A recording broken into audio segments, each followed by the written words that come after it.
Urgy Sangre Danaya is back on GMA Prime sa pamamagitan ng mga batang riles. Balik Pilipinas din ang kanyang Christmas celebration at this time with her kids na laking Australia. Makichika kay Lars Santiago.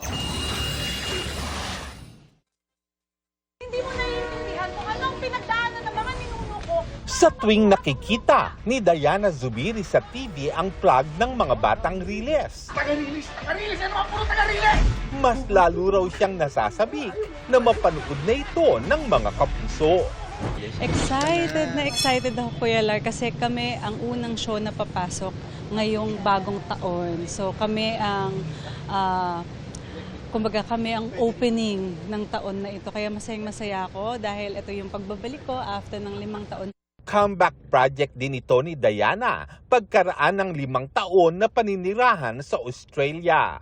Huli siyang napasabak sa action and fight scenes noong gumanap siya bilang Lila Sari sa Encantadia 2016. Puring-puri nga ni Diana ang 5 young actors na kasama niya sa project.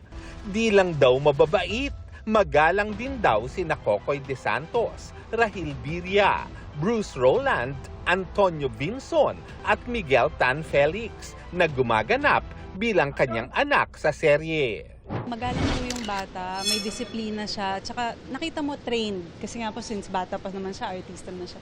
Trained na siya, professional. Okay na okay yung tandem namin bilang mag-ina.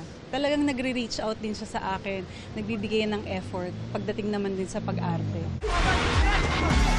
Dahil sumasabak sa matinding action scene si Miguel at ang 4 pa niyang co-actors, may magandang obserbasyon din sa kanila si Diana bilang young action stars. Nakikita ko sila mag-rehearse, mag-training. Proud ako kasi nakikita ko po kung gaano sila kasipag, kung paano nila pinaghahandaan yung mga eksena. Kaya I'm sure magiging proud din sa kanila yung mga manonood. Ngayong Pasko, sa bahay lang daw si Diana kasama ang kanyang pamilya dahil ngayon lang ulit siya makakapag-celebrate ng Pasko sa Pilipinas. Tinuturuan na nga raw niya ang kanyang mga anak na laking Australia ng Pinoy Christmas traditions. Tinuruan ko na silang magmano at ituturo ko sa kanila yung mga ninong nila. Kasi yan yung tradition dito sa Pilipinas, mano po ninong, mano po ninang. Masaya kami na kahit papaano pinapasaya yung mga bata, kahit laruan. Simpleng ganun lang yung mga anak ko, kahit ano ibigay mo, masayang-masaya na yung mga yun.